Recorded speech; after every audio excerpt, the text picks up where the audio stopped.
Do a quick sound check. Testing, testing. Ooh, I was gonna lower this here. I believe just lower the mic a little bit, I think.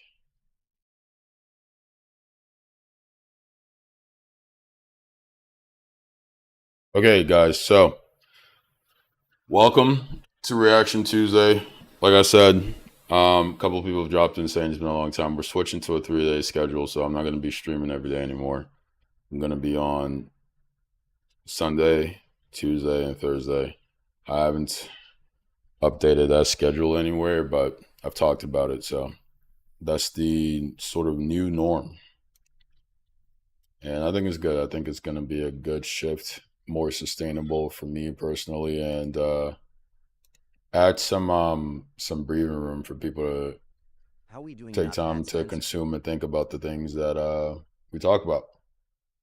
And on today's stream, so for some background,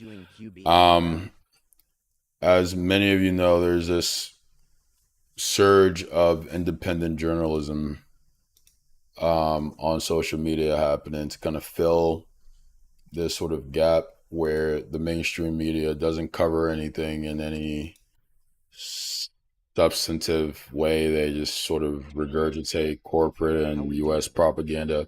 And so most people have been gravitating toward sort of new media as opposed to legacy media and the more old corporate media. And a lot of these new media figures have gained a lot of prominence throughout the political spectrum, if you will. Some names you all might have heard: Hassan Piker, the guy here, Andrew Callahan, I think it's Callahan, and Nick Fuentes. Charlie Kirk would have been considered a sort of new media figure. And all these new media people are not engaged in the same way, right? And this is my personal opinion, obviously. Charlie Kirk had a billionaire backer supporting his whatever he was doing. I don't know if I'd call it journalism. And I don't know if what Piker does would be considered journalism, or if what Fuentes does. They're more like sort of talk show figures. But in that realm, Andrew stands out because he paints himself as a journalist. As far as I know, I don't really watch his content. I've seen some clips here and there. And from the things I saw, I was like, okay, this guy seems like he's trying to go against the grain and cover things that matter. There were some clips that had me raising an eyebrow. He did some, I'm not even sure what to call them, I guess like documentaries, where he's going to O Block. And personally, I don't like when white boys go to the hood and like document what's going on. It just feels to me like exploitation. It's like, I'm going to exploit these people's story for views. I've talked about this on a stream before where somebody pushed back and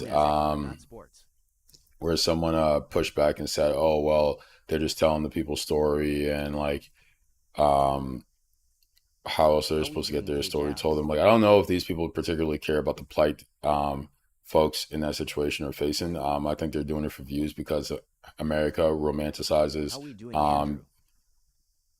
It's a sort of dark romance, but America kind of romanticizes that sort of caricature, and so it's ripe for views. It's ripe for exploitation, and you have a ton of channels, a ton of these new media channels in particular, that do that kind of content where they'll go to a predominantly Black, impoverished area and do I struggle to call it a documentary because to me it feels like anything but that. But that's all the context I'm going to give you. The video we're going to be reacting to today is an interview, and I'm Still unsure. Poverty and homelessness for media and criminalize it in the real world. Indeed. I'm still unsure what this was, but from what I've gathered so far, it seems that Andrew Callahan invited Hunter Biden and Nick Fuentes onto his show. I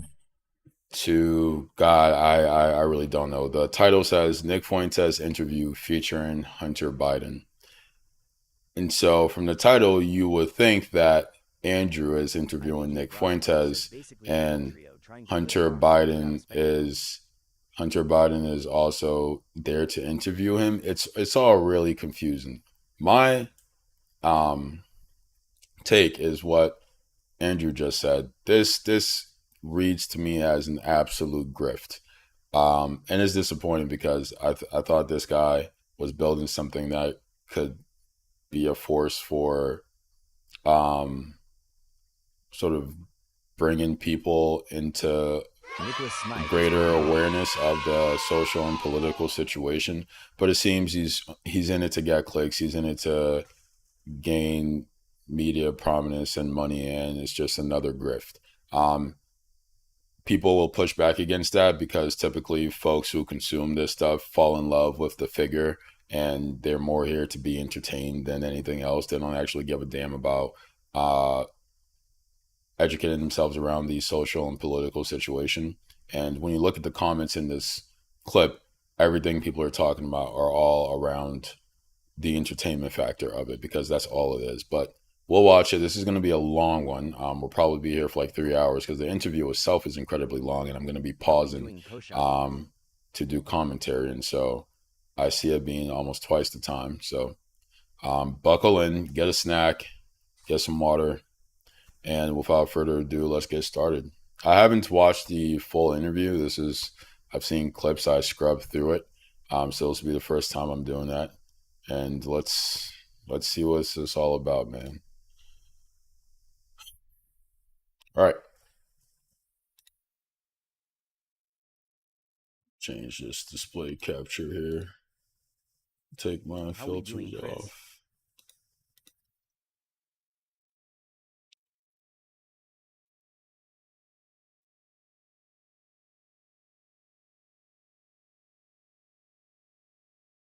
Oh, I haven't changed this. It's still showing the old setup, but that's fine. That's okay. It's not a bad. If you want a wider view, you can switch to the landscape view to kind of get that angle. Oakland says thoughts on nepotism.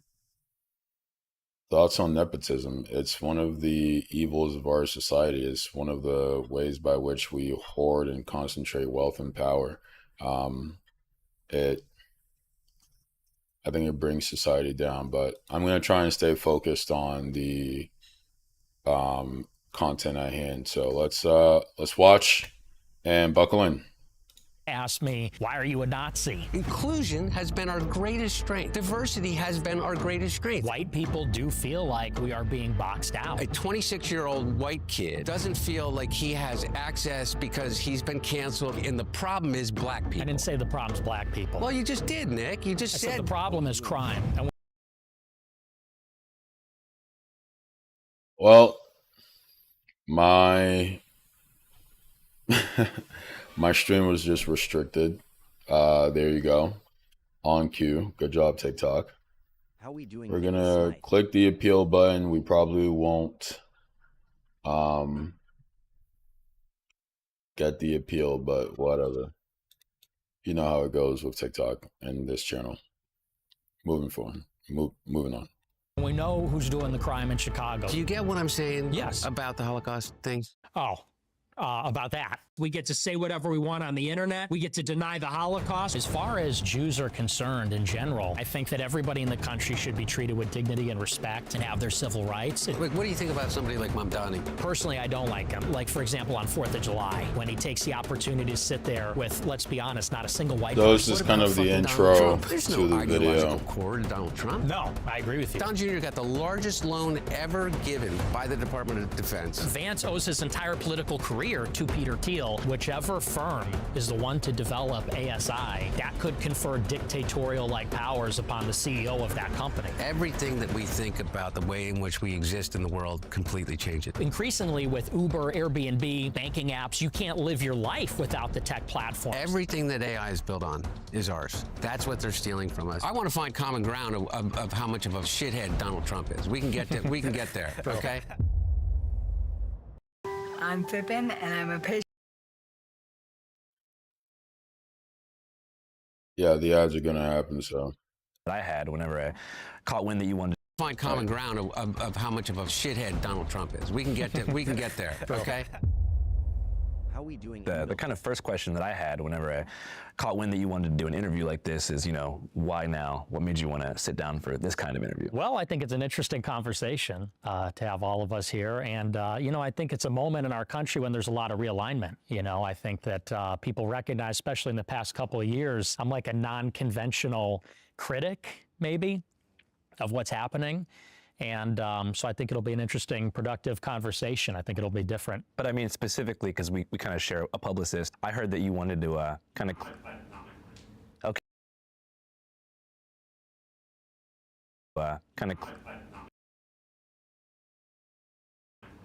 Okay.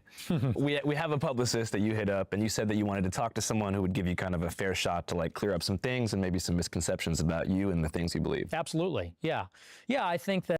Okay, so let's talk about that. So Nick Fuentes says he's coming onto the show because he thinks it'll be an interesting conversation and there will be some realignment. Anyone who's not an idiot knows that can't be the full story. Nick is here because he, one, wants to gain access to a new audience. Two, he wants to sanitize his image. He got his prominence, if you want to call it that, by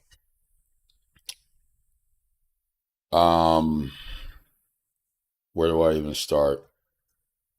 Just basically saying the most, just spewing vitriol and saying the most heinous things one can online, right? His entire shtick was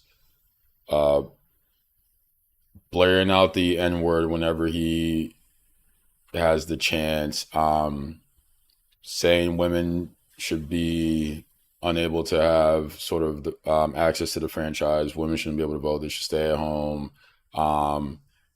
Muslims and immigrants are the scourge of the world and society.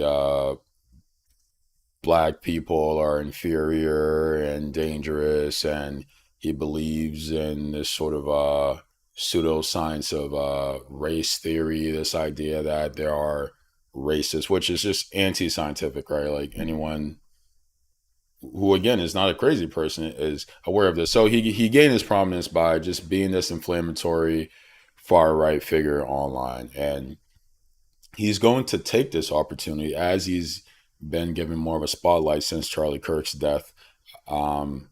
He's going to take this opportunity to try and sanitize his image, and you'll see him do that throughout the interview. That, you know, I'm somebody who, I think like you, actually, maybe we have this in common, is kind of pigeonholed in a certain way for things that we've done in the past or things that we've said. Yeah, I'm a crackhead. Okay, so he's saying, I've seen clips. He's saying he's being pigeonholed for things he said in the past. So that, in saying that, he's completely shrugging responsibility for his actions, and he's characterizing it as though other people are putting him in this box, as opposed to speaking to his actions, his rhetoric, right?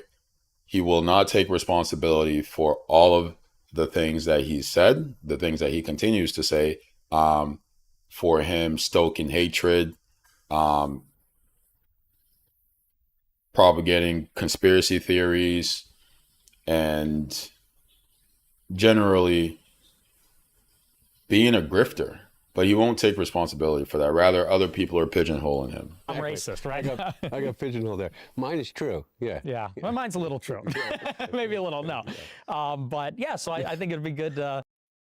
Okay. So, and this is, he's going to do this throughout the interview. He's going to like do what's called double speak. He's going to claim something and then he's going to sort of backtrack from it subtly, kind of laugh it off as to have plausible deniability. Because right now, again, he's trying to sanitize his image. And that's, so his rhetoric here is going to be very far removed from how he conventionally engages. And he's not an idiot. He doesn't want his fan base, the white supremacists, the Proud Boys, people like that who watch his content to think he's sort of being a fraud. And so he's going to engage in double speak where he's going to say, oh yeah, I'm racist, like he just said there, but like laugh like, oh no, I'm just kind of kidding.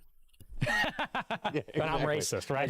I got pigeonholed there. Mine is true. Yeah. Yeah, well, mine's a little true. Maybe a little, no.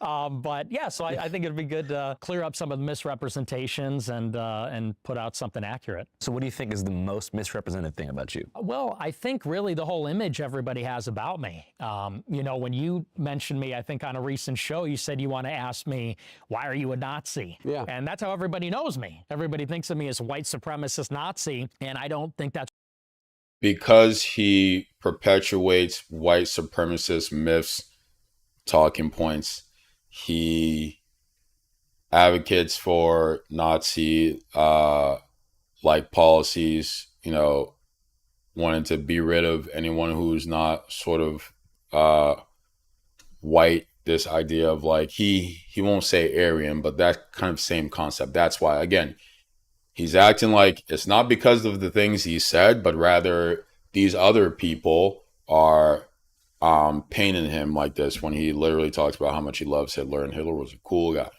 that's really true at all. I think that we definitely have different values. I mean, you're more from the left, I'm more from the right, but I don't think I'm a hater. I'm not a hateful person. It is Heil Hitler Friday, Heil Hitler, all my niggas Nazis. Hitler was very fucking cool. Yes, I do. One of the And I'm tired of pretending he's not. So what's the thing about, I guess, traditional Nazi? So there you go, right? Again, he's trying to distance himself from that because he wants to sanitize his image. And here he's not going to say anything that is in any way going to be damning, right? But you just saw the clip there. Even his response there. Let's listen to that response again, because it's a whole lot of nothing. It's a whole lot of nothing. He speaks in vagaries as to kind of move the conversation along without ever addressing anything. Why are you a Nazi? Yeah. And that's how everybody knows me. Everybody thinks of me as a white supremacist Nazi, and I don't think that's really true at all. I think that we definitely have different values. I mean, you're more from the left, I'm more from the right, but I don't think I'm a hater. I'm not a hateful person. It is. What did that clear up? He said we have different values. I'm on the right, but I'm not a hateful person. Heil Hitler Friday, Heil Hitler, all my niggas not. This is how he got big in these white supremacist alt-right circles, by doing this for years, by doing this. This is the only reason anyone knows who Nick Fuentes is. And now he's going to try and act like, oh no, this is just people trying to pigeonhole me. People are just misunderstanding me. Nazis. Hitler was very fucking cool. And I'll get to Andrew having him on as we go on. Yes, I do. One of the And I'm tired of pretending he's not. So what's the thing about, I guess, traditional Nazism that you think you disagree with the most? Well, it's a non-Christian ideology. So, I mean, look, I believe that race is real, as the Nazis did, but I don't. There you go. He believes in race science. It's not a thing. It's not a thing. It's not real. It was something created by the capitalists during the time of trying to instill the institution of slavery to justify it in the eyes of the public. And it's something that the Nazis took up to justify their treatment of Jewish people and anyone who they did not consider Aryan and white. He subscribes to such an ideology.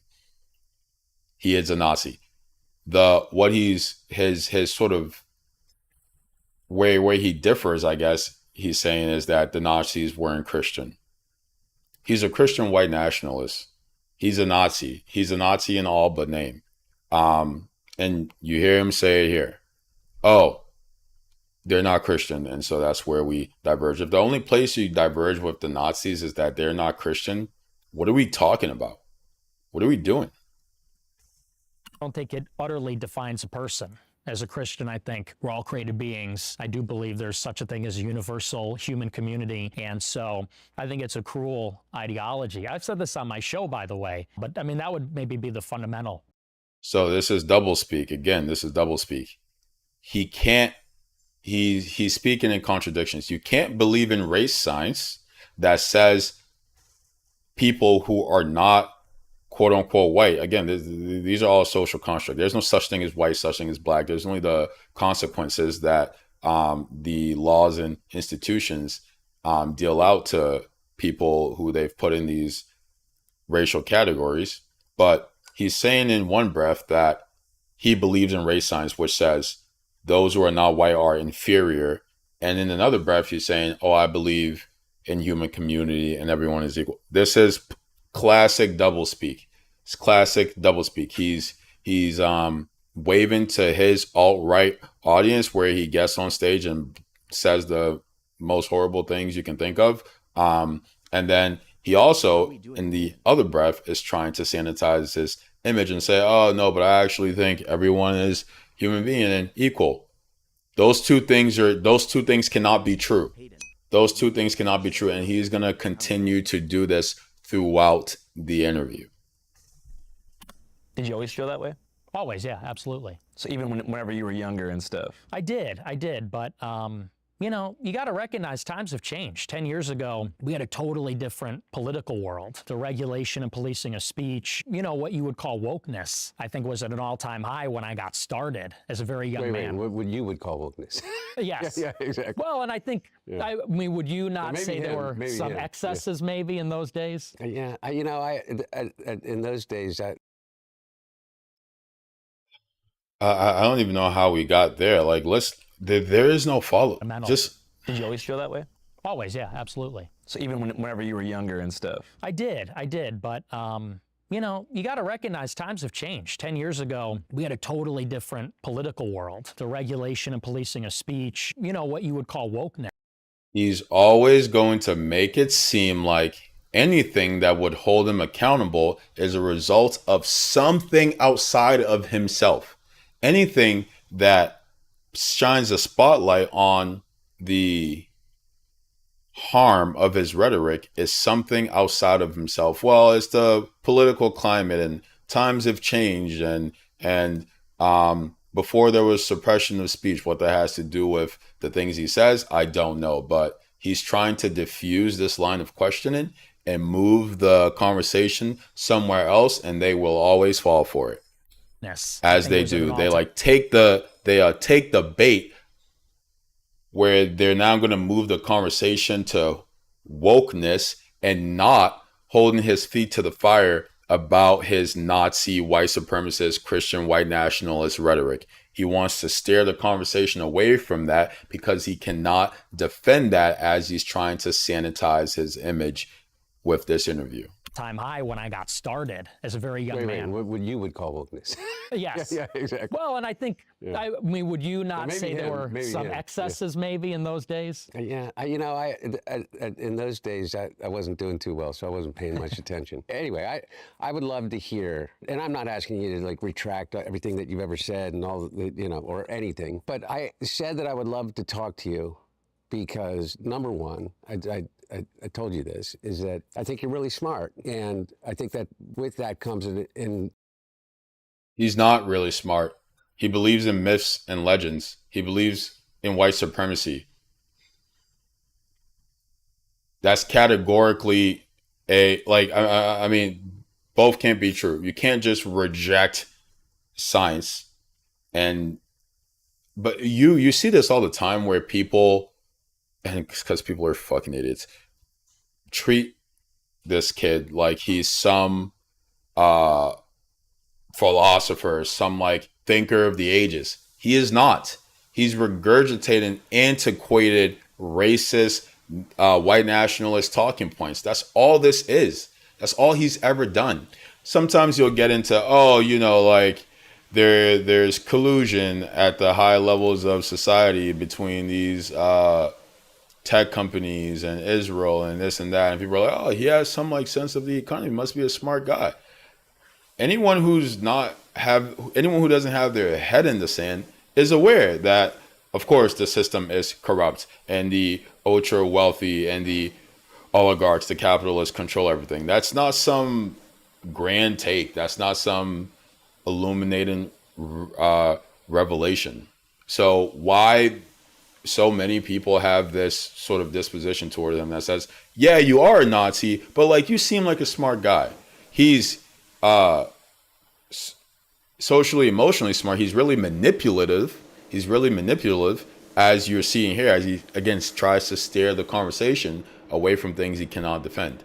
A real responsibility. And continues to obfuscate. And, you have an audience. And I have a friend whose son is my daughter's age, maybe 28, your age. And he's really smart. And he is a big fan of yours. And so by virtue of the relationship, I got to learn what it is why he is a fan of yours.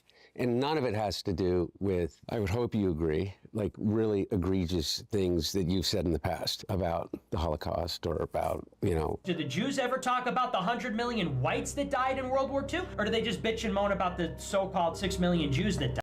I don't know why we're relegating the things he said to the past, as though he's doing anything different now. He simply doesn't use the most inflammatory words anymore.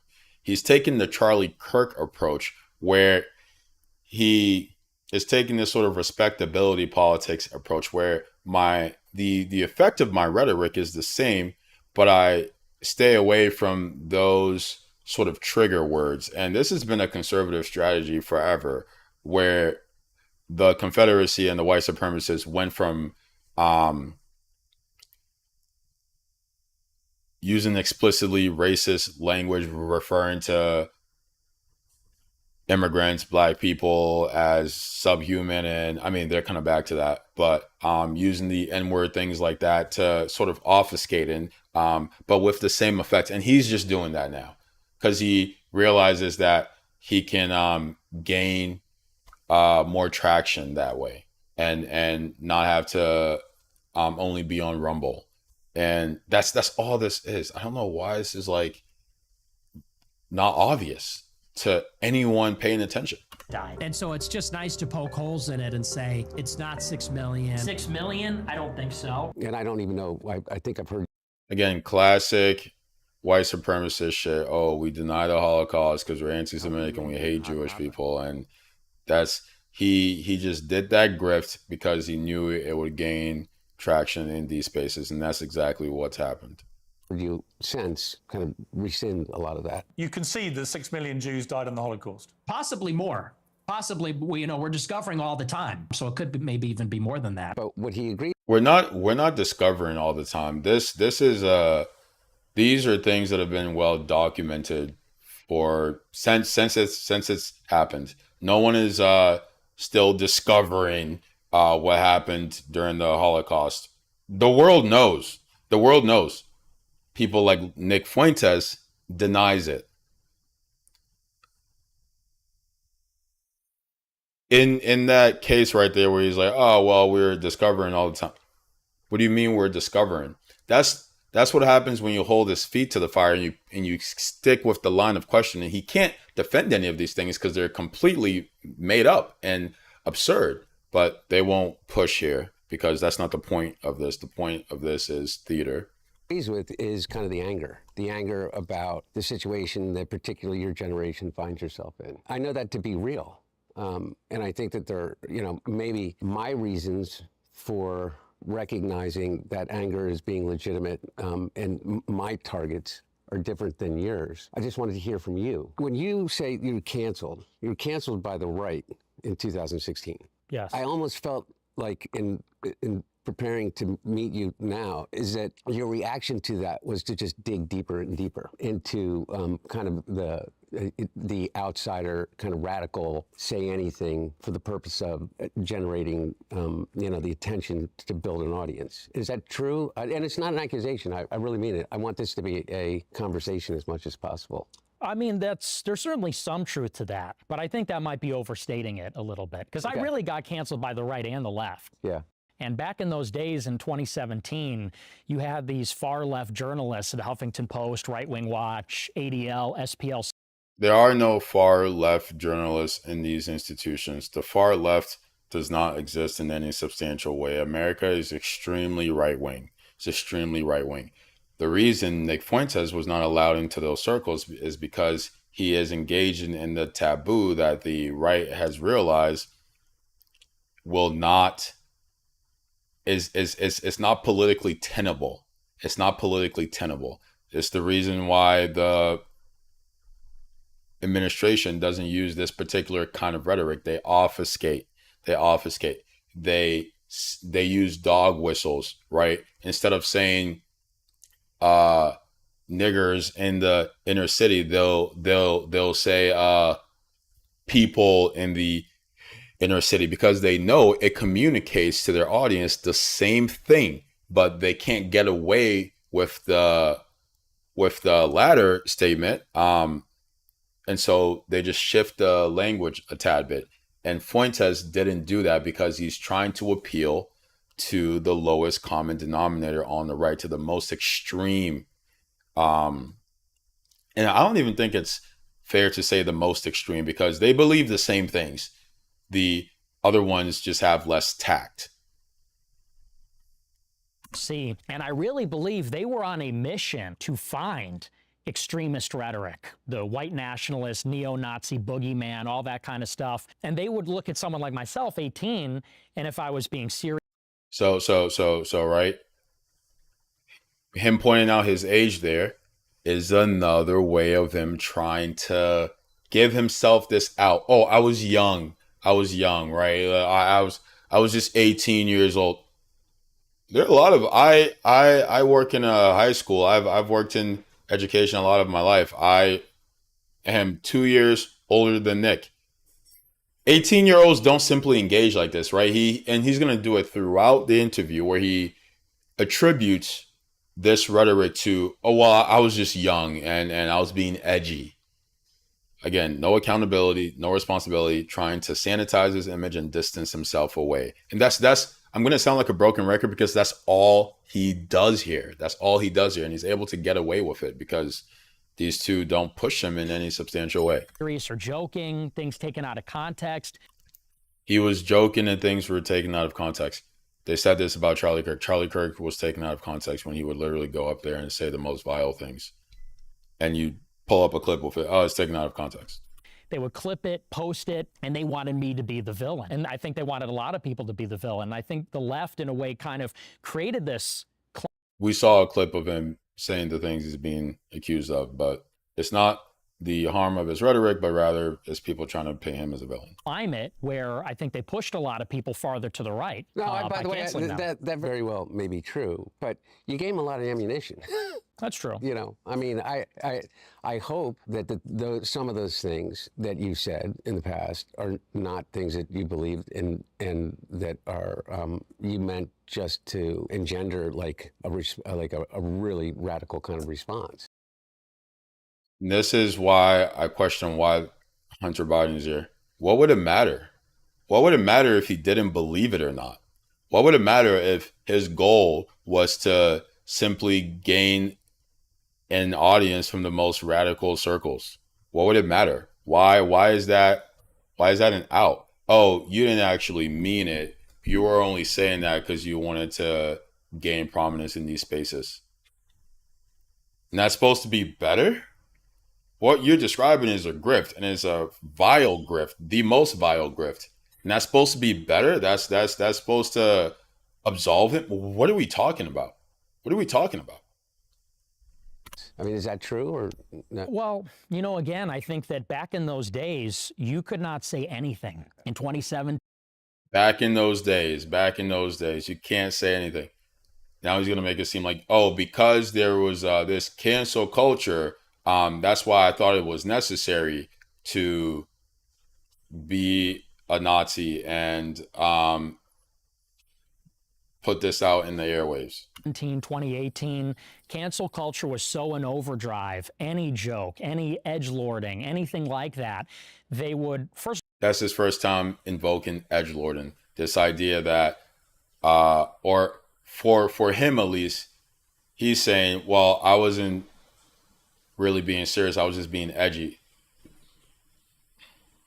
Being a white supremacist, he's equating using Nazi rhetoric to being edgy. I mean, it's insane. It's utterly insane. Yeah, some teenagers are edgy. They might be a bit antisocial and they listen to music that's not in the mainstream. They're not Nazis. Being a Nazi isn't what it means to be edgy. It's not what it means to be an edgelord. But that's what he's going to attribute it to because he wants to distance himself from that and take no accountability. First of all, there's no sense of humor. I'm so old. I don't even. What's Okay, and it was just me being funny, right? There was no sense of humor. break it down for you. So the dawn of wokeness, as it's known today, I think was in like the post-Trump era. After Trump won the election in 2016, there was a big movement to deplatform and kind of push away those who, I guess, the left feel like had galvanized them into the presidency. So there was this big idea that if you push people off mainstream social media platforms, they would go away. Now we know through Trump's reelection, that's not even true. But at the time, that was the mantra. Problematic viewpoints needed to be silenced, tucked away somewhere, and they would just sort of die in isolation. So I think that was the climate where you first got started, 2017. That time period was like crucial for getting people off mainstream platforms. Is that correct? Yeah, and I would say that you got to get into the psychology of those days. It felt like anybody that wasn't on board with the most progressive agenda had no options. There was just no alternative. It was going to be progressive, liberal, feminist, BLM, all that kind of stuff. And if you were to the right of John McCain, you're no platformed, censored, banned from all the platforms. You're fired. Yeah, so that's not a modern thing. That's just what powerful institutions do. If you do not go along with their agenda, you are ousted. How are we doing? And I'm not defending that, but there's this idea that sort of gives his rhetoric credence is insane. From your job, you're ostracized socially. And I think what happened really in 2021 when Trump got banned from the platforms is it felt like 70 million people got canceled. 70 million people that voted for Trump, or 60, 70 million people, we were all felt like, oh, so if Trump is out of politics and we're all banned from the platforms, then how is there any redress for our grievances? Do we just have to shut up and get with the program and we're all going to be progressive? And I think that drove people to a far more radical place where people said, well, what really is a solution? We can't talk. We can't express ourselves. We can't participate in the process or run for office. And I was. Not true. Far right Republicans have been running for office since the inception of the country, and they're still doing so.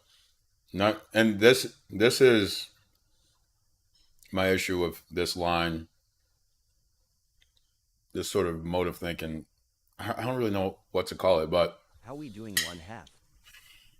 this idea that there was no space for Republican viewpoints or alt-right viewpoints, or it misses the point deliberately. He's making it seem like Trump was canceled because Trump is on the right, and the liberal media didn't want anyone on the right having a voice. Trump was canceled because he kept perpetuating lies that people would believe because of his political prominence, dangerous lies, especially during COVID, where there was a public health emergency. And this isn't me here defending all the ways the government went about managing that pandemic. No, what it is saying Trump kept putting out lies that were dangerous to people's health. Remember when he was like, you should like drink bleach or something because that's gonna help you with COVID. He just kept saying these things that were incredibly dangerous to people's health, and people were listening to him. Why? Because he has this huge platform. That's why he was canceled. Not because he was a Republican, not because he was on the right. Was one of the people saying that's exactly what's going to happen. It's going to drive people to extremism. If you don't talk, if people don't feel like they have a seat at the table. So he's acting like, no, I'm this like reasonable, moderate figure. I was saying it's going to drive people to extreme viewpoints. You're the one regurgitating those extreme viewpoints. What are you talking about? And enfranchisement, I think then they start exploring options outside the system, outside of the political process, the democratic process. Republicans were not disenfranchised. Republicans are not disenfranchised. They literally control the entire fucking country. Where's the disenfranchisement? Who's suppressing the Republican vote? Disenfranchisement speaks to not being allowed to engage in the political process. The fuck are you talking about? They literally control the entire country. So I think it's self-inflicted in many ways.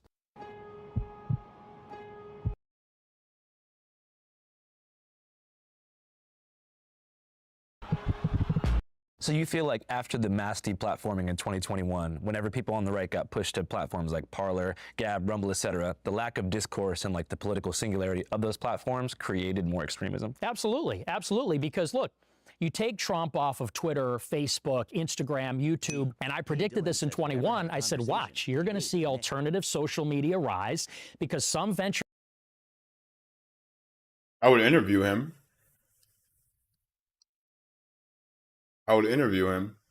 And hold him to account for his record, which is not what this is. It's going to present as that because he has to some degree, but that's not what this is. Capitalist is going to see there's a huge market of 70 million people that are going to follow Trump because Trump is no platformed.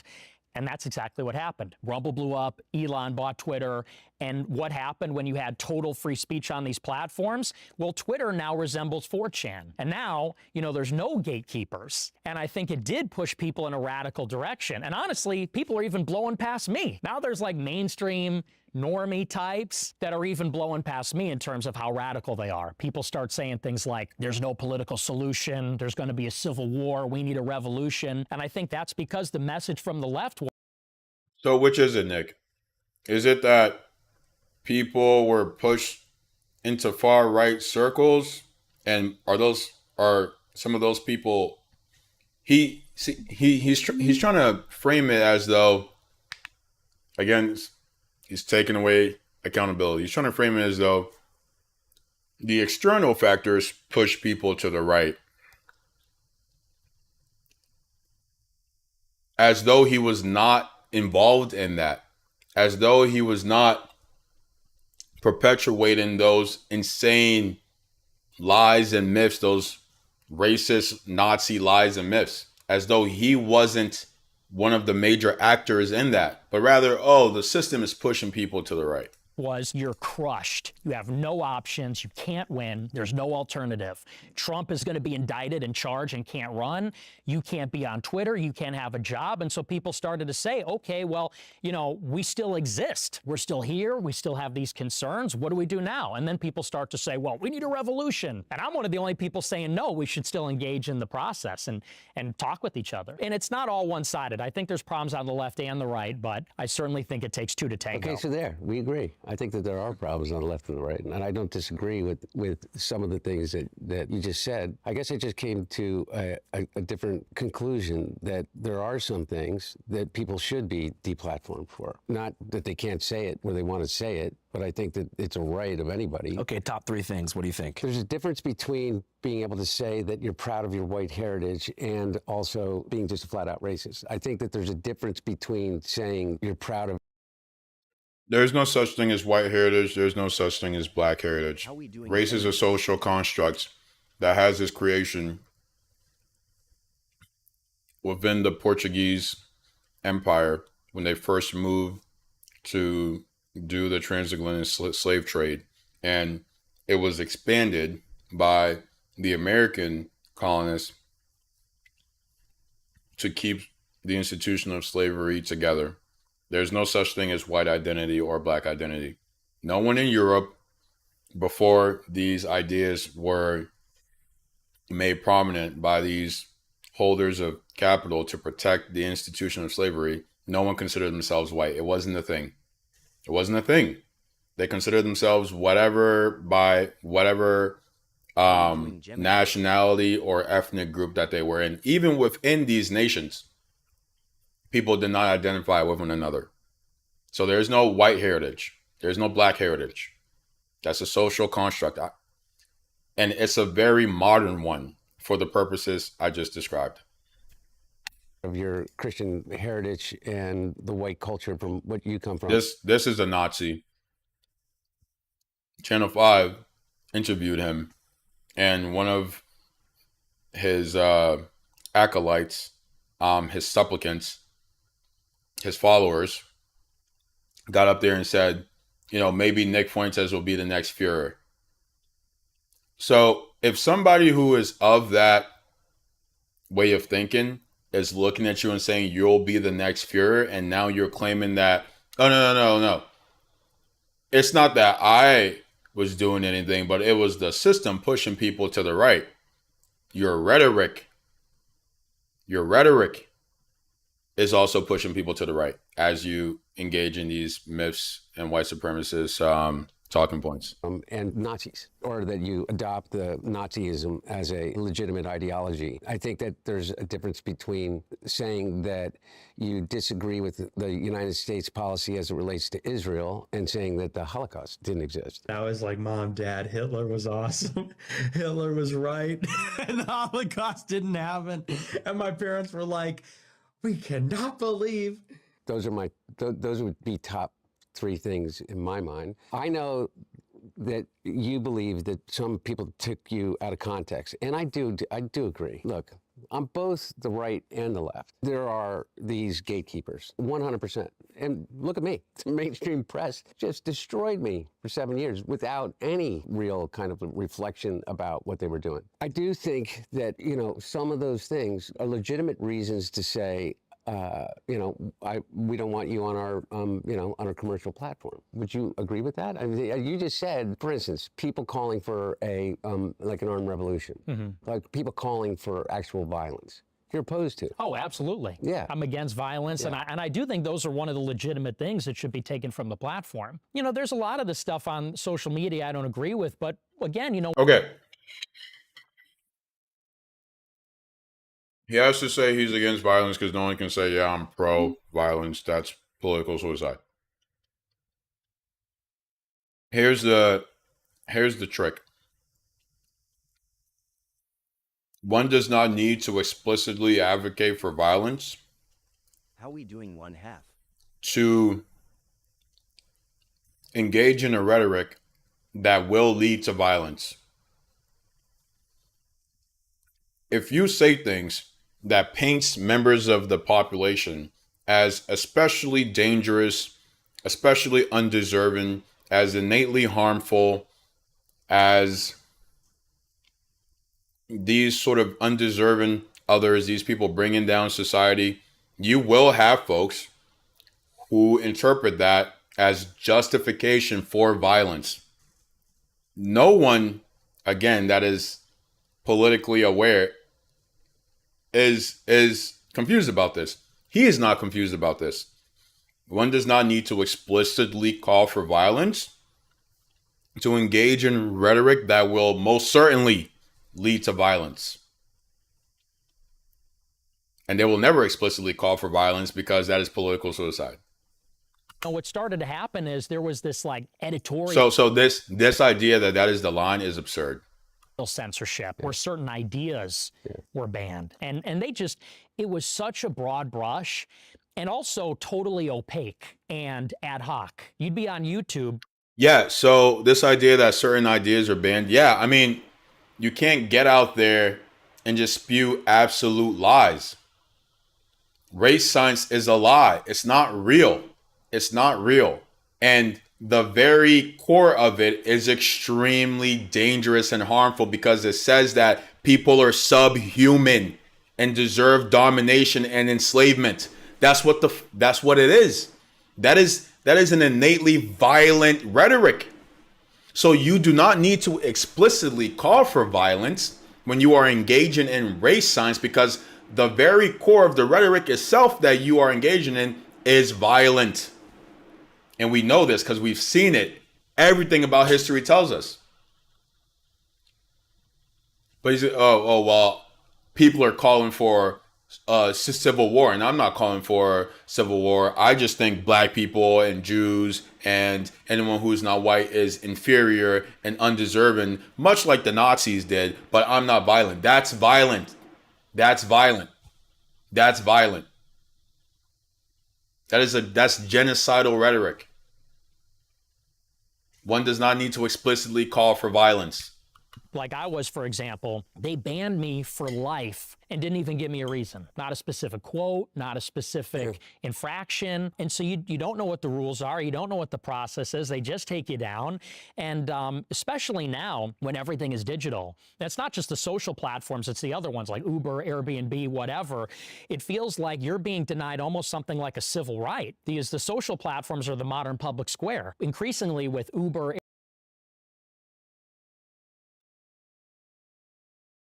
Airbnb, the banking apps, you can't live your life without the tech platforms. And it felt like if you just simply had the wrong opinions or you were the wrong kind of person, you were being deprived of like a basic civil right or being able to participate in society. So, you know, and I think maybe that's an area of collaboration. So here we go, right?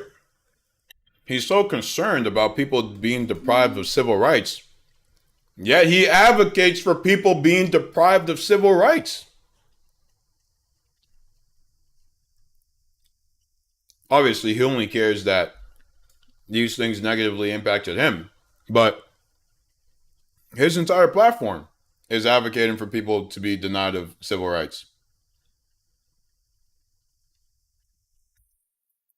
No one stops him to call out that contradiction. Hey, Nick, you believing in race science and this idea that non-white people are inferior and saying that women shouldn't be able to vote and other groups should also be disenfranchised.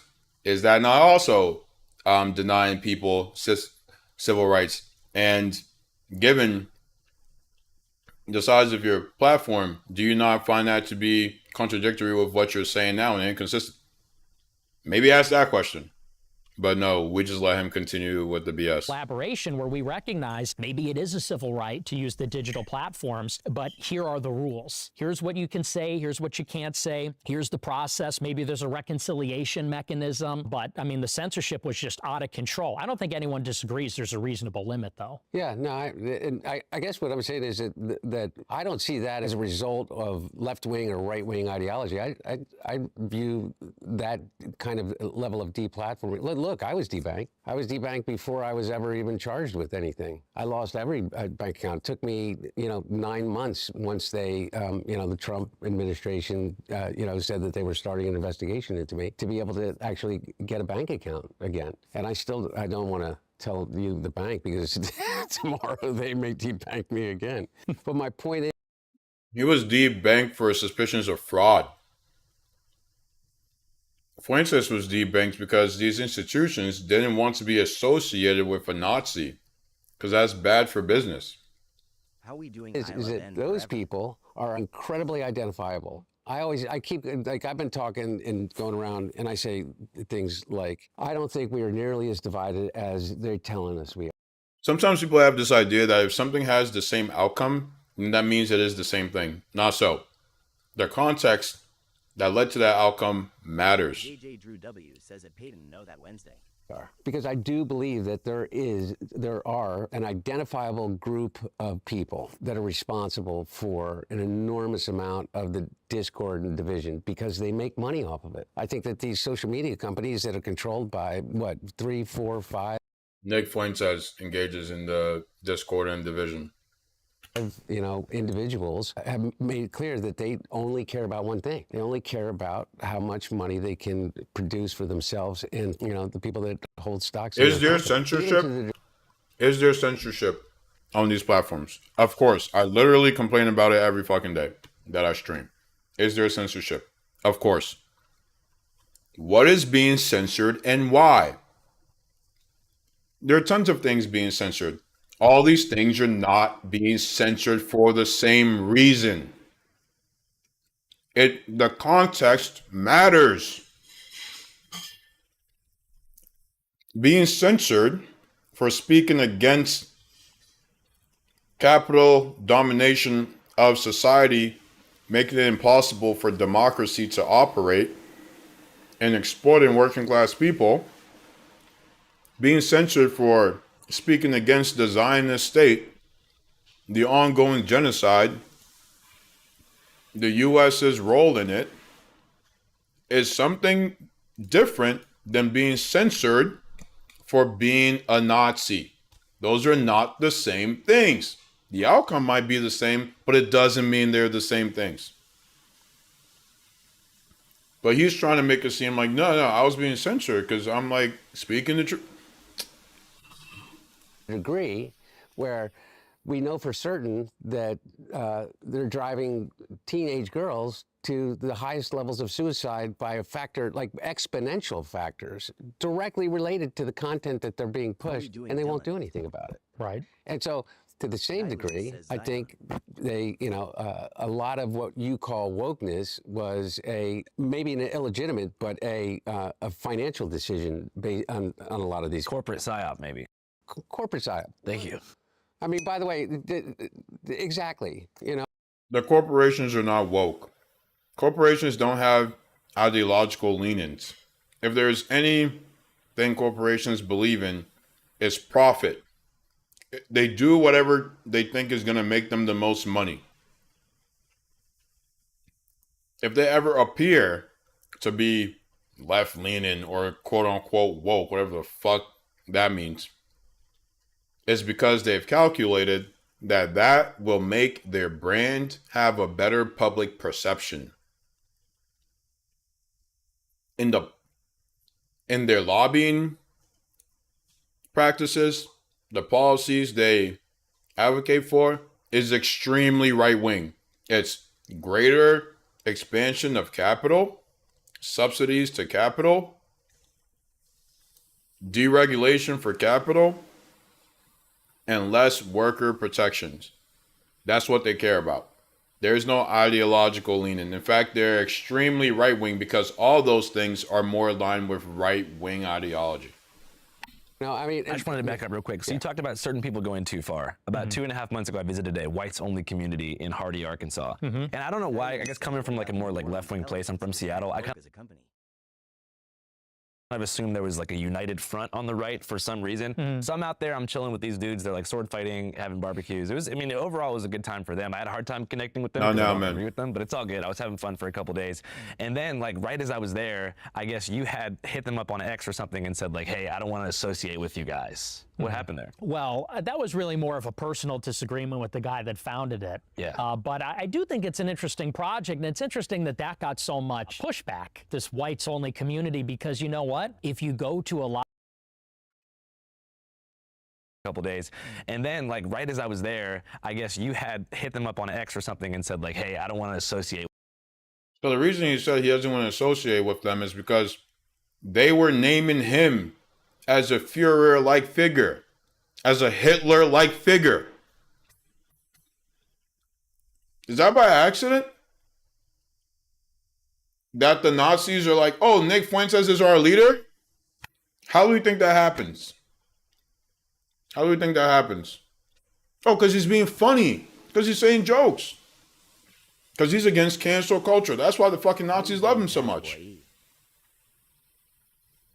With you guys. And watch as he again engages in doublespeak. What happened there? Well, that was really more of a personal disagreement with the guy that founded it. Yeah. He doesn't disagree with the premise of this Nazi encampment, but he has a personal disagreement with the founder. I mean, like how many... What are we doing? People ain't listening, but he is spitting facts. What are we doing? How we doing, Dylan? But I do think it's an interesting project, and it's interesting that got so much. It's an interesting project. A Nazi encampment. It's an interesting project. Why is it getting so much pushback? Why? Why are the people calling for a new Fuhrer getting so much pushback? Whoa. Look, they just hate white people. I mean, come on, man. Pushback, this whites only community, because you know what? If you go to a lot of these different neighborhoods in major cities, there are ethnic enclaves. And it's not like there's an explicit rule that you have to be a certain ethnicity, but we all know in Chicago and New York and LA, you got certain neighborhoods where it is 80, 90% one ethnicity. Holy shit, dude. Okay, I'm going to let it play.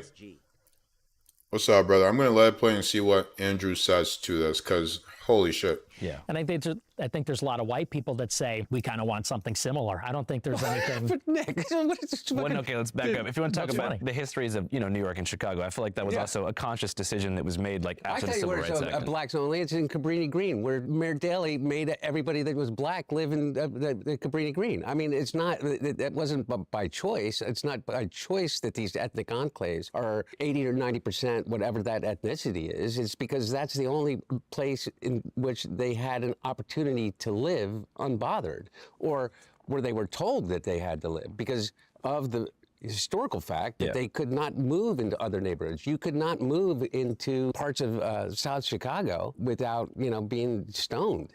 Right. Literally, right? Yeah. And so, like so it's not as if those ethnic enclaves are there by choice. And so that also ethnic enclaves do exist for like specific variations of different Europeans. Like, there is like places that are chocolate, like South Philly's full of Italians. But there's Little Italy and there's Little Korea. So I think the issue, what I always like, what confused me. So they do a decent enough job here, but Nick is trying to paint the Nazi enclave as, why is this any different from like communities that are predominantly black? He's equating Nazi enclave with redlining, with the state and the real estate institutions packing black people into communities, making it impossible for them to live anywhere else, devaluing their assets. He's trying to say these two things are the same. What the fuck are you talking about? What are you talking? This is the intelligent guy? He's so intelligent? Did he just miss all of that U.S. history? What are we doing here? What are we doing here? He either is completely ignorant to this history, which I doubt that, or he's purposely spreading lies and white supremacist myths. That's what he's doing. He's not so stupid as to not know about redlining. He's not so ignorant as to not know about segregation. It's a grift. It's a lie. It's a purposeful grift. It's a purposeful lie. We're going to replay that. Dyloon says, bro. I think they, a lot of what you call wokeness was exactly. I'm from Seattle. I kind of assumed there was like a united front on the right for some reason. That guy on the left there sitting on the table was one of the ones saying, Fuentes is going to be the next Fuhrer. So I'm out there, I'm chilling with these dudes. They're like sword fighting, having barbecues. Overall, it was a good time for them. I had a hard time connecting with them because I don't agree with them, but it's all good. I was having fun for a couple days. And then, like, right as I was there, I guess you had hit them up on X or something and said, like, hey, I don't want to associate with you guys. What happened there? Well, that was really more of a personal disagreement with the guy that founded it. Yeah. But I do think it's an interesting. So he won't denounce Nazism. He still hasn't done it. The only thing he said, well, they weren't Christian. Okay. This comes up, well, I had a personal disagreement with the guy, but I think what they're doing is really interesting.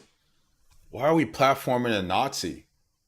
Why are we platforming a Nazi? Why are we giving him this? First of all, he's doing a horrible job. If anyone who's not an idiot is watching this, and if you go watch the clip yourselves, guys, read the comments. There are a lot of fucking idiots in there. They're like, wow, he's so personable. He's like, he knows what he's talking. I'm like, you're all confused.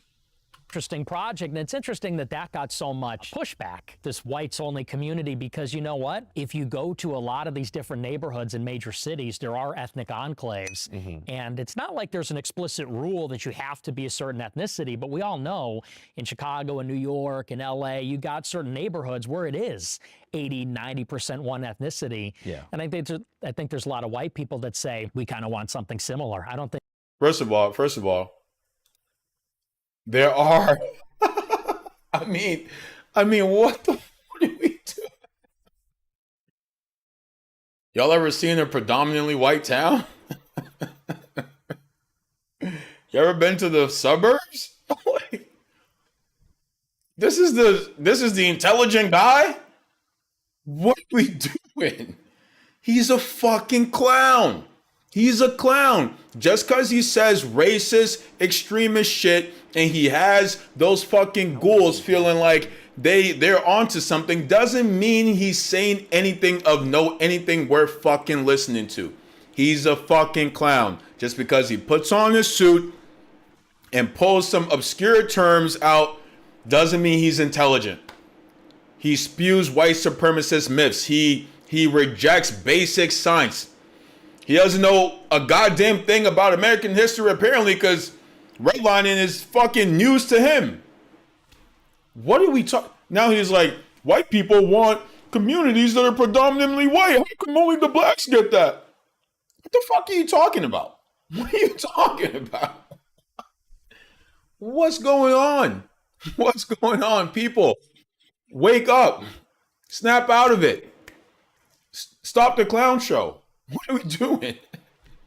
I'm gonna replay it again because it's so fucking ridiculous. Like this is the fact that this person is like considered with any regard is absurd. It's absurd. York and LA, you got certain major cities, there are ethnic enclaves, and it's not like that got so much Associate with you guys. What happened there? Well, that was really more of a personal disagreement with the guy that founded it. Yeah. But I do think it's an interesting project, and it's interesting that that got so much pushback, this whites-only community, because you know what? If you go to a lot of these different neighborhoods in major cities, there are ethnic enclaves. Get this, guys. He's about to drop a fucking truth bomb. And it's not like there's an explicit rule that you have to be a certain ethnicity, but we all know in Chicago and New York. And there was an explicit rule, by the way, both in the country and also with this enclave. But these two things are the same. A lot of these different neighborhoods in major cities, there are ethnic enclaves. And it's not like there's an explicit rule that you have to be a certain ethnicity, but we all know in Chicago and New York and LA, you got certain neighborhoods where it is 80, 90% one ethnicity. Yeah. And I think there's a lot of white people that say we kind of want something similar. I don't think there's anything. Nick. How we doing, Elijah? What the fuck, dude? Like, holy shit, man. No way, bro. No way. This is your hero? This is your guy? This is your guy? This is and I'm rude if I say you're a fucking idiot if you're listening to this person, you're like, you know what, he's on to something. Like, yes, he's gonna say things once in a while that, like, a broken clock is right twice a day. You like, if he says the sky is blue, yeah, fuck yeah, it definitely looks blue. That doesn't give any credence to all the nonsense that he says. I mean, come on, folks. Come on. Come on. The guy who's like, Nazi enclave is the same as, like, you know, predominantly black neighborhoods in the inner city. What's the difference, bro? Like, it's like white people want that too. Oh, brother, this is the right-wing intellectual. What the fuck are we talking about, bro? What are we talking about? Give me a fucking break. Give me a break with this shit. Okay, let's back up. If you want to talk about the histories of, New York and Chicago, I feel like that was also a conscious decision that was made, like, after the Civil Rights Act. Blacks only. Holy it's in Cabrini fuck, Green, bro. where Mayor Daley made everybody that was black live in the Cabrini Green. I mean, which they had an move into parts of choice. You know, there's a little Korea. So I think the issue, I always like, what confused me the most about the whites only community is, like, there's just so many different kinds of white people in America. So, like, to establish. Right here, I would ask him, Nick, are you unfamiliar with redlining? Are you unfamiliar with predominantly white communities? Do you live in America? What the? He lives in his imagination. He lives in a fucking myth. He's delusional. He's delusional. White people want communities of their own, god damn it. How come the blacks get to have it? How come these blacks get to have communities in the inner city and white people just want that too? What the fuck are you talking about? What's going on, bro? What's going on? So many people think this guy's got something to say. Shut the fuck up, man. Shut up. You're dumb. You're dumb. If you think Nick Fuentes is onto anything, you're a fucking idiot. I'm sorry to tell you. You're stupid. You're uninformed. You're trying to be stupid because all the information is out there. You don't give a fuck. You care more about confirming your biases. If you think this person who just keeps saying the most absurd things left and right, spewing myths, spewing anti-scientific bullshit, who doesn't even know what the fuck redlining is, who's saying white people want communities of their own, like have you been to America? What the fuck are you talking about? A bunch of unified white culture with a place so diverse and full of like different regional flavors just kind of felt confusing to me, because that could mean a different thing depending on what part of the country or what European enclave you originated from. Like, we're Irish people from the Philly area. Can you compare that to like... There are Jewish communities, there are Italian communities, there are various Asian communities, there are predominantly white communities, there are predominantly black communities. This guy lives in a fucking, like, he lives in the Twilight Zone, dude. Like, this little fucking twerp, bro. This little fucking twerp who gets out there and is like, I'm gonna say nigger a million times and they're gonna love it. This is your guy. This is your fucking hero. Pathetic. Pathetic. Cry about it. Cry me a fucking river. It's pathetic. You know, surfers in San Diego, or even like, you know, Italian Americans in Staten Island. I don't know, everything just feels so different. So when I got there, I was trying to identify what they meant by white culture. It wasn't really based on shared like cultural practices, but more the exclusion of people who weren't white. So they weren't like stoked on being European. They already banned me, bro. It doesn't matter. Two, so Andrew's gonna describe what I was getting at when I said there is no fucking white heritage. There is no black heritage. It's a social construct created to defend the institution of slavery. How are we doing? You originated from. Like, we're Irish people from the Philly area. Can you compare that to like, you know, surfers in San Diego, or even like, you know, Italian Americans in Staten Island? I don't know, everything just feels so different. So when I got there, I was trying to identify what they meant by white culture. It wasn't really based on shared like cultural practices, but more the exclusion of people who weren't white. So they weren't like stoked on being European necessarily. They were more just like, oh, we're here because those people aren't here. So it just kind of felt more negative than constructive. Yeah, I mean, like I said, I'm not really involved with that project in particular, but I think that, look, I mean, you talk about the anger that... Oh, but it's interesting. And why is it getting pushback? He's gonna do the doublespeak. It's a tried and true political grift. Political rhetorical grift. God damn it, man. God damn it, dude. I really don't know what to do about this, because I'm like, it's so easy to see through. But then you go through the comments. You go through the comments and like, people are just fucking confused. Confused. Lost in space. No concept of how to like conceptualize anything. No context of the world they live in. Confused. And you hear this guy open his fucking pie hole and they're like, yeah, white communities. I mean, come on, dude. That's out there, and the frustration. And I think part of the frustration, let's be honest, is that white people do feel like we are being boxed out in major cities in the country, and it feels like he's getting gentrified. What are you talking about? He doesn't live in reality. He doesn't live in reality. He lives in a figment of his fucking imagination. Where are the white people being boxed out? What is he talking about? Where are these communities where white people are being boxed out? Is it all the cities being gentrified? Is that where the white people are being boxed out? Is it all the rich white suburbs? Is it all the poor southern communities that are predominantly white? White is the white people being boxed out in the room with us, Nick? He lives in a fucking figment of his imagination. And these other people who also live in a figment of their imagination simply want to feel like they are not crazy. And that's all he provides. He gives them that. That's it. That's all this is. There's nothing here other than that to dissect, to talk about. Let's hear him say this absurd shit again. But you know, you're a very intelligent guy, Nick. No, he's. We're here because those people aren't here. So it just kind of felt more negative than constructive. Yeah, I mean, like I said, I'm not. Yo, can I just do a quick Google search, bro? Like, oh my God. I'm just gonna like quick Google search, bro. Like, how many cities are predominantly white? Ronnie Smoot says Zion Williamson.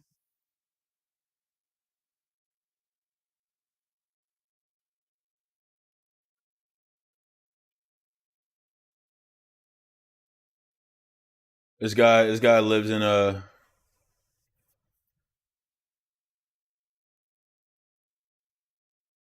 There's no exact total count available for U.S. cities that are mostly white, but thousands of similar cities and towns, plus a minority of 50 largest cities fit that description. Okay.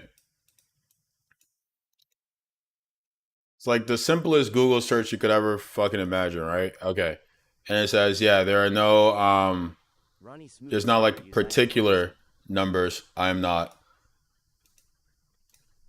There are no particular numbers out yet. Okay. But thousands of similar cities and towns, plus a minority of the 50 largest major cities fit that description. Most communities are predominantly white.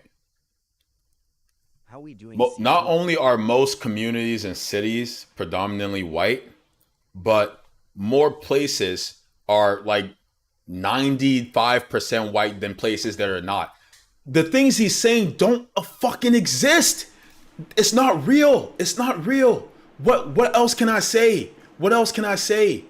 He's just saying things. He's just saying things to confirm the biases of these fucking losers. I'm sorry. If you believe in race science, you're an idiot and a loser. I don't know what to tell you.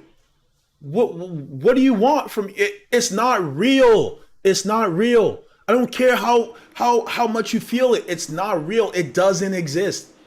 Like everything he's saying, it doesn't fucking exist. Oh, white people want communities of their own. They already fucking have it, Nick. Like, where have you been? Where have you been? Where have you been, Nick? Do you go outside? Where do you live? What are you talking about? He lives in a figment of his fucking imagination. He's a Looney Tune. He's a crazy person spewing obscenities. And but like a lot of people agree with him. Yeah, I don't know what to tell you. There are a lot of fucking stupid, crazy people out there. Not really involved with that project in particular, but I think that, look, I mean, you talk about the anger that's out there and the frustration, and I think part of the frustration, let's be honest, is that white people do feel like we are being boxed out in major cities.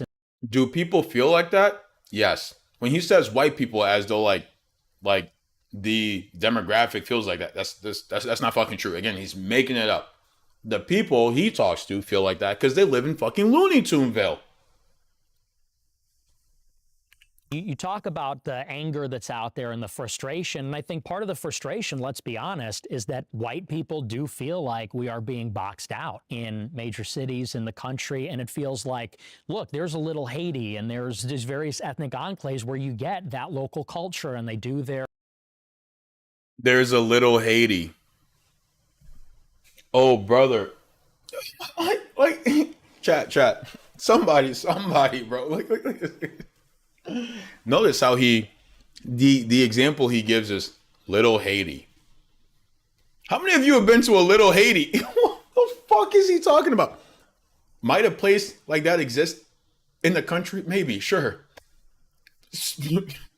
Framing it as though this is some encroachment on white people existing in the US is fucking insane. It's insane. It has no basis in reality. When was the last time you went to a little Italy? I mean, a little Haiti. There are tons of little Italies. When was the last time you went to a little Haiti? What is he talking about? What is he talking? White people are being boxed out. Where are these white people being boxed out? Out of where? Out of where? Where? It doesn't exist. It's not real. What's that show? That show where like the guy would get on and like tell some stories and he's like, figure out which stories are true, and then he'd be like, it's not real, we made it up. That's Nick Fuentes. He's making it up. There's nothing here. There's nothing. It's just crazy. This is actually insane. You know, cultural festivals and that sort of thing. And white people feel like they're being pushed out, and they want a space where things are familiar. Do you feel the same way about the white people want a space where things are familiar? Do you live in the United States? Again, I'm gonna like, what are you talking about? What is this guy on about? What is he on about? What is he on about? Like, this is the ravens of a fucking crazy person. I mean, like, you know, Italian Americans in Staten Island. I don't know, everything just feels so different. So when I got there, I was trying to identify what they meant by white culture. I don't know if I'm going to go through this whole thing because Jesus Christ, we're like 18 minutes in. It's total insanity the entire time. On being European necessarily, they were more just like, oh, we're here because those people aren't here. So it just kind of felt more negative than constructive. Yeah, I mean, like I said, I'm not really involved with that project in particular, but I here comes the doublespeak.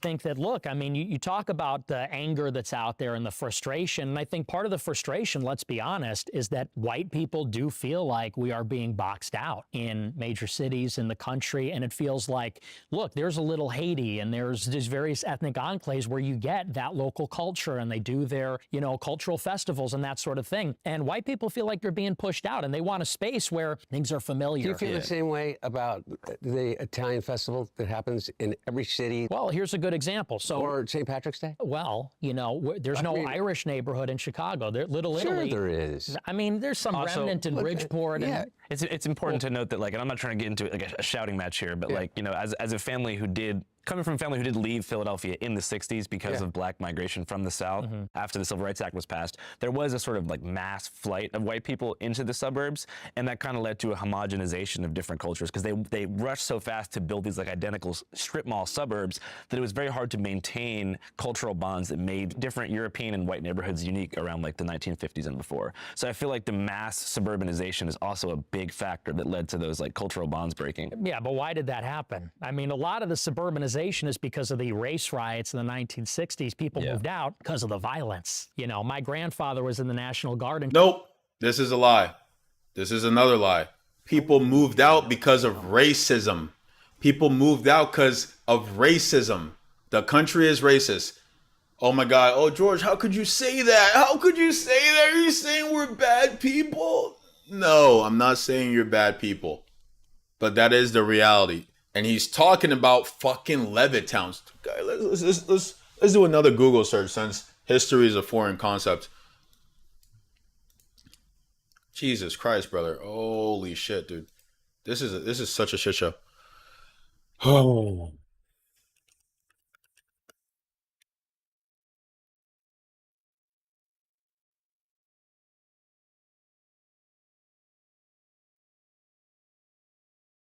Okay. So, we're talking about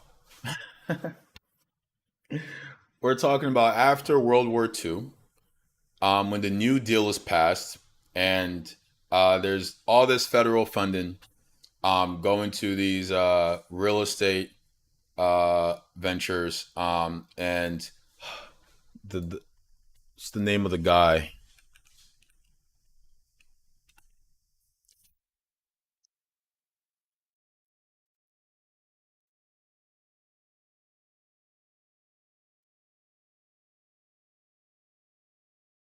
Okay, Levittown is a name for a mass-produced suburban housing development built after World War II by Levitt and Sons. So this guy Levitt was a fucking white supremacist.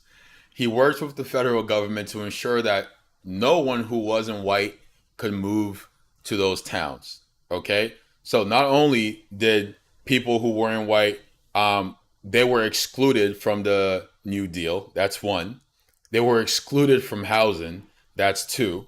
And when black people migrated from the South to the North to escape KKK terror, that happens in a context where there's all this development and cheap housing being developed where black people are not allowed to move.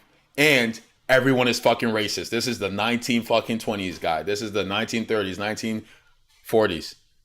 So the white people decide, oh my God, look at all these black people. We don't want to be here. And not only do we not want to be around black people, but also we can move to these suburbs. We now have access to the American dream where we're getting these government loans for super cheap to move in these wicked nice houses, and they won't let black people move there. That's what white flight is. White flight wasn't because there were fucking race riots. He lives in a figment of his imagination. He lives in a figment of his imagination. Anything he can say or think that will justify his bigotry and make him find some degree of comfort in this lunacy, he will say. In this delusion, he will say. In Chicago, when after MLK got assassinated, the whole West Side burned to the ground. Yeah. And people didn't want to be around that anymore. Why? Yeah, so MLK got assassinated in the 60s.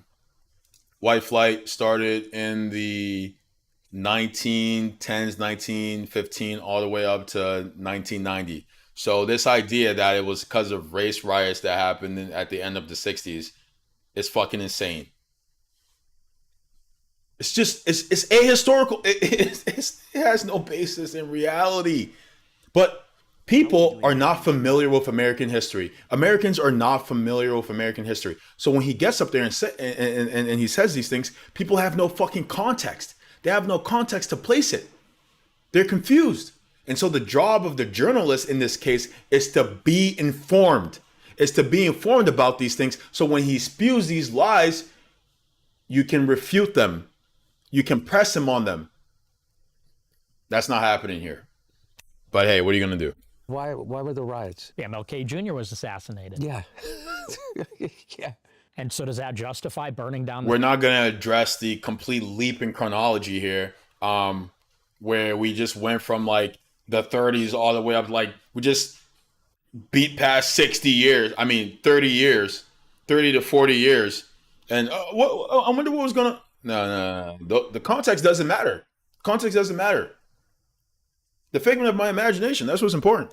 the city? No, I which didn't then say it never recovered? justifies it, but it sure justifies The historical an enormous facts amount don't of matter. Anger, the same kind of anger that you feel about being left out. The same kind of anger that you're expressing. Being left out of what, Hunter? Being left out of what?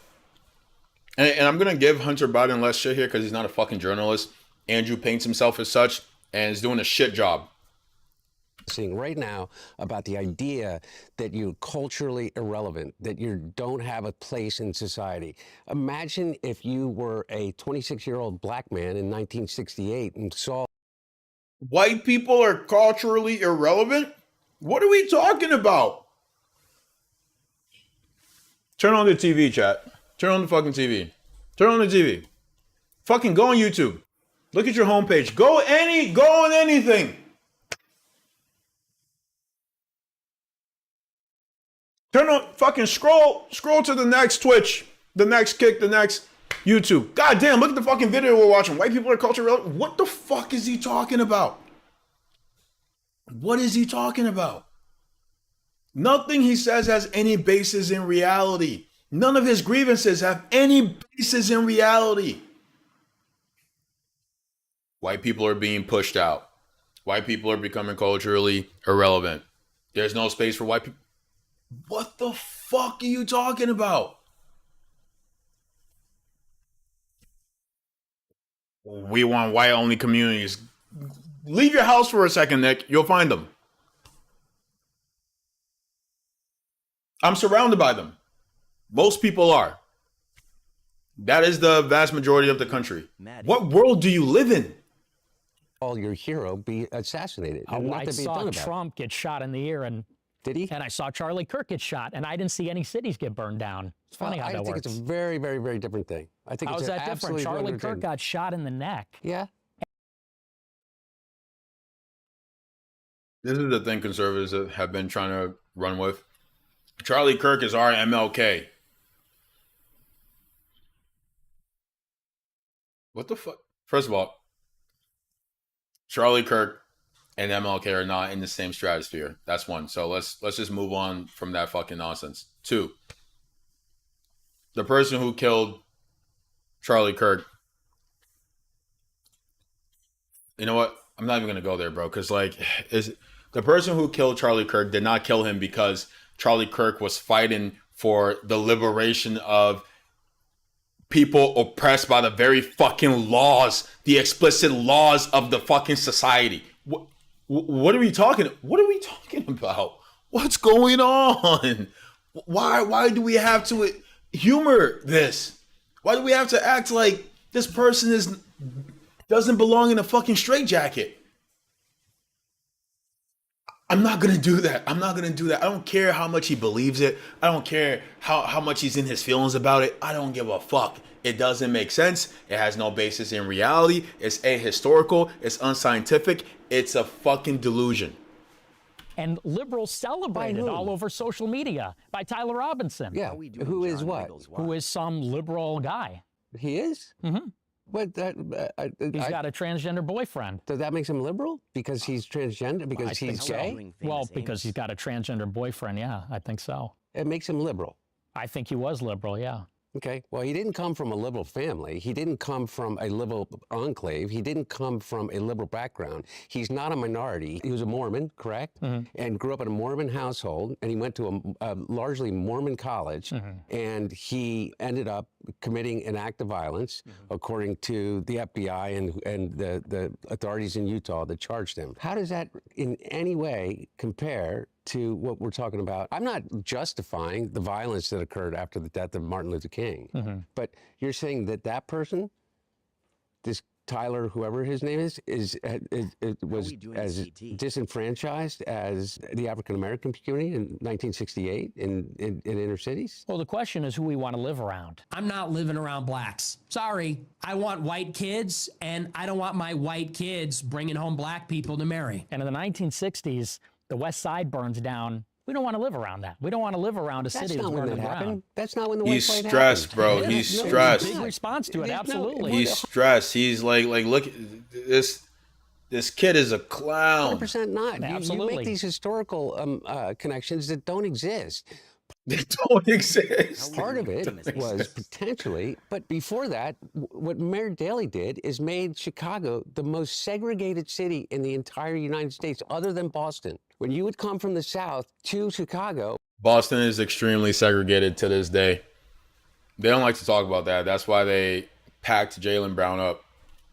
African Americans from the South, blacks in the South coming to Chicago would say that Chicago was twice the level of segregation and racism that occurred in the South. And so it wasn't as if you're coming into a situation in which you're feeling in any way enfranchised by the community and the situation that you're in. And as many people left. This is what I'm saying. Like, is he just unaware of American history? Like, I don't, this is, I mean, I don't know what's going on here. I don't know what's going on here. Hunter Biden is not like an American history scholar. Like, what? What are we doing? What are we doing? What are we doing? What are we doing? Why are we humoring this person?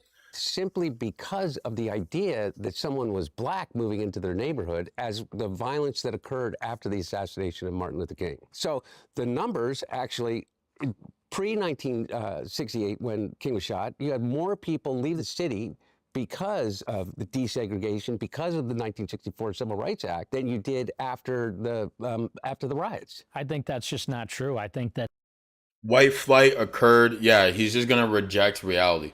White flight, which is white people moving from the cities into the suburbs, occurred over a span of 80 years. And it happened for 3 reasons. 1, black people migrating from the South to the North to escape KKK terror, to escape white supremacist terror. 2, the New Deal providing cheap or low interest loans to only white people. And along with that, the production of these Levittowns, these sort of cookie cutter suburbs that only allowed white people, right? So people were moving for access to the American dream. One, that was the pull. The push was, we don't want to be around black people because we're fucking racist. Okay. The third reason was because, and this is what kind of reveals the timeline, because the New Deal was in the 30s and the 40s, and the assassination of Martin Luther King and the sort of end of gender segregation was in the late 1960s. Look at that time span. Look at that time span. So it can't be the case that white people are moving because of a riot that happened, or a series of riots that happened in the late 60s, when the migration of white people from the cities started in like the 1930s. Completely a historical perspective. Nothing. He's just living in his imagination. He's living in his imagination. And even when you present the reality to him, he's like, I don't believe it. Nick, I don't give a fuck if you don't believe it, brother. I don't know what to tell you. I don't know what to tell you. Sure, if you want to be a delusional, crazy person, go ahead. But like, fuck off. Like, move on. I don't know what to tell you. Leave the city because of the desegregation, because of the 1964 Civil Rights Act, than you did after the riot. New Deal, black migration, desegregation. That's why white flight happened. People were pulled to the Levittowns for economic opportunity, spurred along by the New Deal.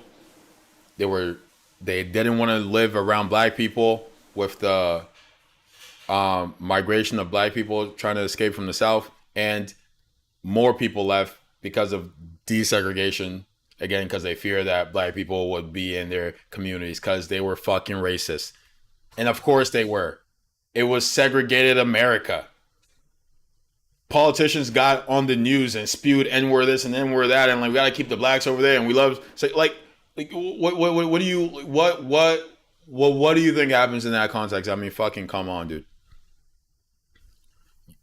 Jesus Christ, man. This shit is nonsense.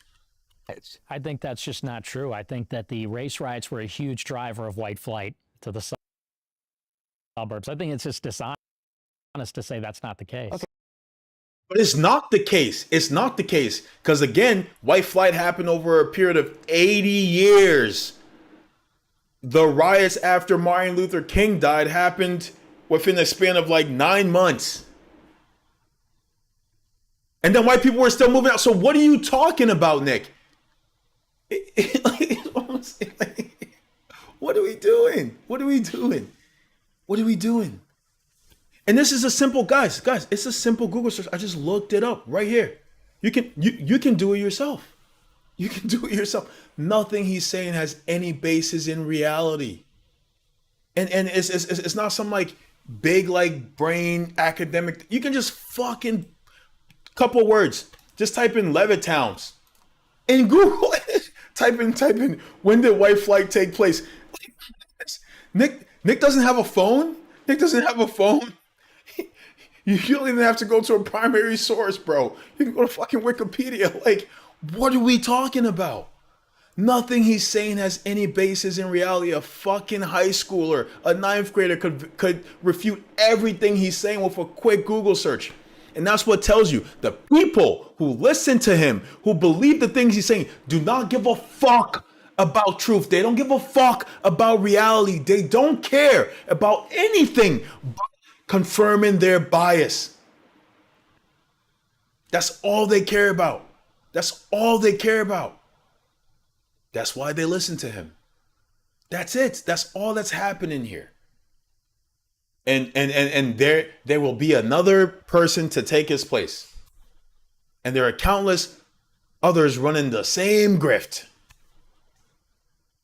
The the problem is the minorities. The problem is the blacks, the gays, the Jews, the trans, the Muslims, anyone who does not fit into the manufactured white identity that is perpetuated by the state to control the majority of the population to continue to support the capitalist imperial structure. That's it. That's all this is, and it's so infuriating Okay, that so what's your point about all this this? is given any kind of air. People want to live. Yeah, I know. So like, what in 2026? Well, what's the okay, point? how about in 2020 when Minneapolis burned to the ground? Or how about in the summer of 2020 in Chicago? Minneapolis didn't burn to the ground. It didn't? No, I mean there were Burned to the ground. Minneapolis doesn't exist anymore. All right, dude. All right. You know what? I think I've given enough here. If you're like, no, George, go do the whole thing. I am not. I'm only 23 minutes in because everything that comes out of his mouth is fucking bullshit. I'm not gonna do this for another hour and 20 minutes.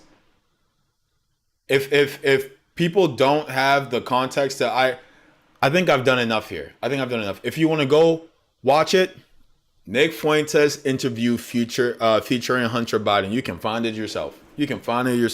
Go watch it. Good luck. Enjoy. Let's look at some of the comments though before we move on, because I'm not. It's just not worth my fucking time.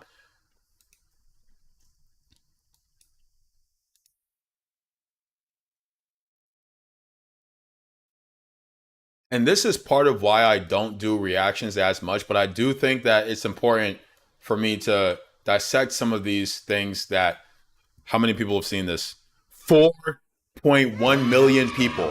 4.1 million people. Almost 40,000 comments.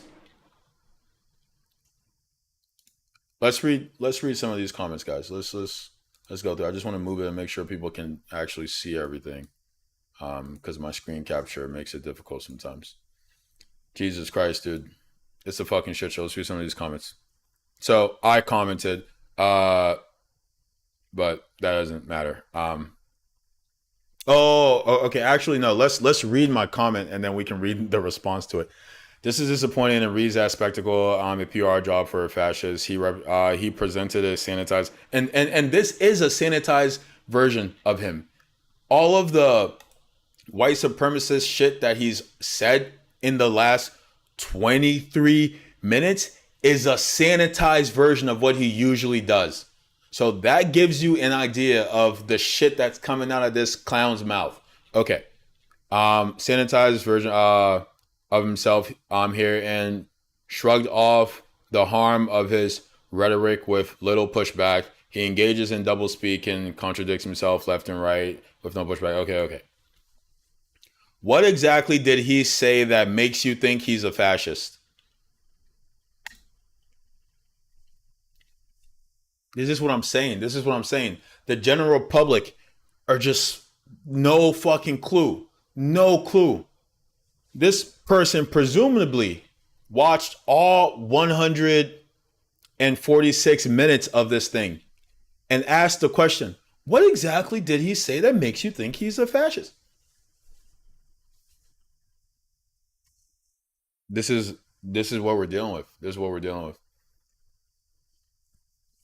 And someone else comments, it's good for people to it's good for you to respect the people who have different opinions. As though that sentence there encapsulates this interview. I mean, give me a fucking break. And then here we go with the spectacle, right? Group project at a community college. Be like, he hit the come on man just like his old man. It would be like to request Alex Jones versus, I would like to request Alex Jones versus Hillary Clinton next. How the fuck is some guy on YouTube going to be the best journalist I've seen all year? I don't know about that. I canceled my night fight outside my local data center to watch this. America's final season is fucking wild. This is one reason why television is dying. Simply can't pull an interview like this one. I'm a young professional and I still grieve in my future inability to retire from my home to watch this. No one is engaging with any of the substance here. No one gives a fuck about that. They only care about the spectacle. They only care about the spectacle. Nightmare, crack pipe, rotation. I picked a hell of a night to quit sniffing glue. One of the most civil presidential debates we've seen in some time. Like no one is gonna engage with any of the things they talked about in any substantial way. No one gives a fuck, man. It's all spectacle. It's all a spectacle. There you go, chat. I gave you as much as I could. I can only stomach so much. Yeah, I will not suffer the delusions of a crazy person. Yeah, Gloob. Fair enough. Hey. You know what? I've seen most of it. I'm not gonna react to the whole thing because, like I said, I'm 23 minutes in and I have to pause every time because everything that leaves his fucking mouth is nonsense. Maybe the next Reaction Tuesday we can watch another 20 minutes of it and I can try to contain myself to not refute the bullshit that comes out of his mouth, but it's gonna be tough. It's a smart guy. He's fucking with it. He's like he's on to something. What the fuck are we talking about? This guy doesn't know basic American history. He believes in pseudoscience. All pseudoscience means is bullshit science. Not real. No basis in reality. The fuck are we talking about? What are we talking about? He's perplexed. What do you mean? Levitt towns? What are those? Redline? White flight happened because riots in the 60s. V. K. Dillon says watch like 35 minutes of it, kind of felt at a point it was going nowhere, it'll probably finish. Going nowhere, brother. It's going nowhere because there's nowhere for it to go. It's nonsense. You're not missing anything. But yeah, you should finish it. I watched more of it than I reacted to here. And people will say like, oh, like the general public is not engaging with this the way I just did. They're not, because people don't have the context. They do not have the context. Now, he could, and like, it's not even that they don't even have the context to make sense of what he's saying. Because they don't have the context, he can say something that's completely baseless, completely made up, completely false, and someone won't even be kind of thrown off by that as to like look into it because they have no fucking clue. Like it could be just as true. I'll go back to the analogy that I used a couple weeks ago. If you have someone who has no concept of math and how that works, and you have one person saying 2 + 2 = 22, and another person saying 2 + 2 = 4, the person who has no concept of math won't know the difference, has no clue, won't have any idea as to discern what makes the most sense or what's true. And they're more likely to agree with the person who says 2 + 2 = 22 because that is closer visibly to whatever they know. It reflects more closely what they know, which is I have 2 2s, even though it's completely fucking false. That's the general American audience. No fucking clue. So Nick Fuentes can get up there and spew all kinds of nonsense, and they're like, I mean, he sounds just as right as anyone else because I have no idea what's fucking going on. It's total insanity. But this is normal now. Like this is someone we should take seriously, and he's an intelligent person, and he's got a lot to say. Shut the fuck up, man. Shut the fuck up. This is what I'm saying. Like this guy can get up here, spew all kinds of nonsense, just make shit up, live in a figment of his imagination, and be considered some kind of thought leader. I mean, what the fuck is going on? Jesus Christ, bro. Oh yeah, you're truly breaking some ground, Nick, by using 18th century white supremacist rhetoric. Holy shit, dude. Like, how do you do it, brother? It's total insanity. It's total insanity. Don't let them convince you otherwise. I'm gonna end this stream and start a new one because I want to keep this its own thing. And then to clear my palate, I'm gonna play like 30 minutes of something. So I'll be back real quick. How we doing, Andrew? Dylan, thanks for hanging in there, man. Andrew, if you want to see the reaction, you can check out the YouTube VOD. But I'm gonna end this and